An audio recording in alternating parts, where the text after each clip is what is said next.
Salut YouTube, aujourd'hui petite vidéo assez courte mais qui va vous être utile je pense. On va voir comment mettre un sample au bon tempo, je vais vous montrer ça directement sur FL Studio. Donc là on se retrouve ici, donc j'ai fait une petite boucle là-dessus, donc j'ai juste mis un kick et une ligne de basse, donc je vais vous montrer ce que ça donne.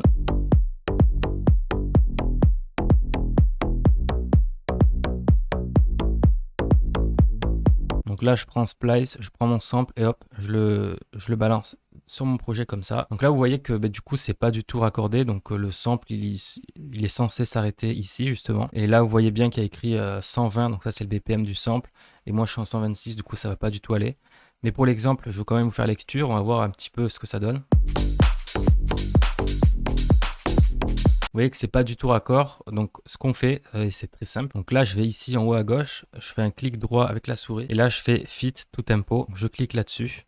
Et là, il y a plusieurs paramètres. Donc le plus simple, moi je vais vous montrer, ce sera celui-là. Donc si jamais vous prenez un sample, mais que vous ne connaissez pas son BPM, vous pouvez faire le premier bouton. Donc FL Studio va estimer le tempo du sample, donc c'est pas forcément toujours parfait, mais voilà, ça peut vous aider si jamais vous connaissez vraiment pas le tempo. Ce qui reste le mieux, c'est quand même de savoir le tempo du sample. Donc là, moi, je suis en 120. Je pourrais cliquer ici parce qu'il a bien estimé, mais je vais pas cliquer là-dessus. Il aurait très bien pu mettre autre chose, ça peut arriver. Donc là, je suis en 120. Je clique ici, à condition de connaître le BPM, forcément.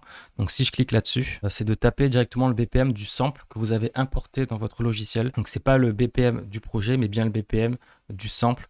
Donc là, le sample que j'ai importé, il est en 120. Hop, je fais valider. Et vous voyez que là, il a automatiquement mis à au bon tempo. Donc là, si on fait lecture,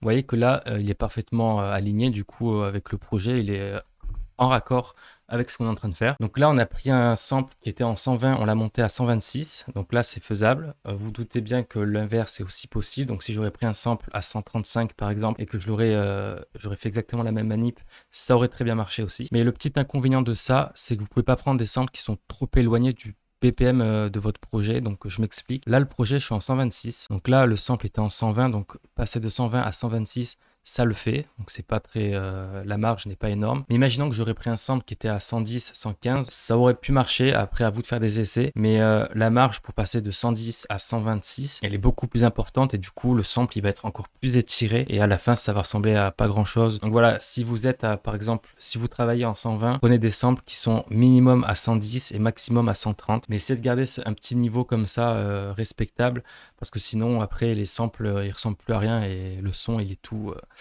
dégueu. Donc voilà, donc cette technique elle fonctionne très bien avec tout type de sample. Là on a pris une loupe de clap par exemple, mais imaginons que j'aurais pris un sample de voix ou une acapella, peu importe, ça aurait marché exactement de la même façon, donc à condition de respecter un juste milieu avec le BPM, mais sinon ça fonctionne très bien et c'est une technique que j'utilise pratiquement dans tous mes projets parce que forcément les BPM doivent être réajustés en fonction de ce que je suis en train de faire. Vidéo très courte comme je l'ai dit, je pense que ça va en aider plus d'un, donc si ça t'a aidé, je t'invite à me laisser un petit like et un petit commentaire juste en dessous, et si t'es pas abonné, eh bien abonne-toi à cette chaîne. On parle de MAO, de production musicale sur l'ordinateur et particulièrement sur FL Studio, mais peu importe sur quel logiciel tu es, tu pourras suivre les tutos que je fais et les conseils que je te donnerai. Donc abonne-toi si c'est pas déjà fait, active la cloche des notifications pour ne pas manquer mes prochaines vidéos tout simplement. Et moi je te dis à jeudi pour une prochaine vidéo. C'était Lucas.